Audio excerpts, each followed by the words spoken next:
Every Friday, a special call rises across the Muslim world, a reminder of discipline, unity, and worship. Jumu'a is more than just a prayer. It's preparation, cleansing, and showing up for your faith. Kai yau maza ka makara ne, babu makara a Jumu'a, mu tafi da wuri. When the khutbah starts, silence becomes worship. Every word is a reminder. Ku ji tsoron Allah, ku ɗage da gaskiya, ku kula da iyalanku da al'amuran al'umma.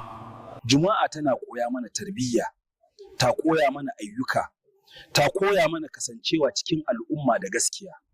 It is 2 rak'ahs, but the reward's great.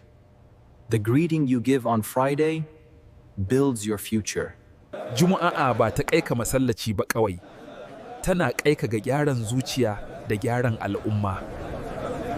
Ka bata Jumu'a, ka bata makomarka. Insha Allah, ba zan sake sakaci ba. Show up, listen, pray. Jumu'ah is not just a day parade, it's a weekly reset, a reminder that faith lives in action.